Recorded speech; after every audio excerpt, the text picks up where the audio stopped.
Peoples party तालुके सोबोदेरो जे अॻवान advocate शफ़क़त Ali ओठो तरफ़ां टाउन कमेटी सोबोदेरो वार्ड नंबर 3 जे मुस्तहिक़ माण्हुनि में 100 खां वधीक सोलर प्लेटूं विरहायूं वयूं। इन मौक़े ते एडवोकेट शफ़क़त अली ओठो ऐं ॿियनि सीएन न्यूज़ सां पंहिंजा वीचार वंडींदे चयो त सभ खां पहिरियां त मां तव्हां साफ़ी दोस्तनि जो शुक्रगुज़ार आहियां, तव्हां पंहिंजो टाइम कढी हिते आयो। जीअं त अॼु असांजो प्रोग्राम हो पार्टी जी तरफ़ खां सोलर प्लेटूं असांखे मिलियूं हुयूं जेके आवाम ताईं असां पहुचायूंसीं ऐं उनजे पार्टी क़यादत ऐं मां शुक्रगुज़ार आहियां पूरी पार्टी जी क़यादत जो, बिलख़ुसूस चेयरमैन टाउन कमेटी एजाज़ अहमद खोड़ो साहिब जो, साईं काज़म अली शाह लखियारी साहिब जो, असांजा सेनेटर आहिनि साईं जावेद अली शाह साहिब जो ऐं MP नईम अहमद ख़ैरल साहिब जो ऐं हितां जी जेकी बि क़यादत आहे मां उन्हनि जो शुक्रगुज़ार आहियां जेके ऐं इंशाल्लाह अञा उन्हनि मां पुर उमीद आहियां त इंशाल्लाह जेके असांजा हिते रहियल तरक़ियाती कम आहिनि त इंशाल्लाह ज़रूरु थींदा।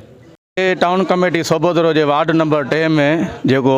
पीपल्स पार्टी जे काउंसलर ऐं वॾेरे दीदार अली ओठे खान जे पुटु वॾेरे शफ़क़त अली ओठे तरफ़ां हे 100 खां वधीक ग़रीबनि में सोलर प्लेटूं विराइण जो जेको प्रोग्राम थियो आहे हे तमामु सुठो प्रोग्राम आहे। अहिड़ा प्रोग्राम असांजी टाउन कमेटी में थियणु खपनि पर सॼे सिंध में थियणु खपनि, छाकाणि त शहीद ज़ुल्फ़कार अली भुट्टो जेको पार्टीअ ते सिर ॾेई वियो आहे ऐं शहीद राणी जेके सिर ॾेई आहे उहे हिननि प्रोग्रामनि लाइ सिर ॾेई आहिनि त ग़रीबनि सां मदद कयो। हे पार्टीअ जो हे मंशूर आहे ऐं मां वॾो शुक्रगुज़ार आहियां वॾे शफ़क़त ओठे जो, वॾे दीदार जो। मुंहिंजो नालो गुलज़ार अली ओठो आहे। ही तमामु हिकिड़ो सुठो प्रोग्राम आहे ऐं एडवोकेट शफ़क़त अली ओठो साहिब जे तरफ़ खां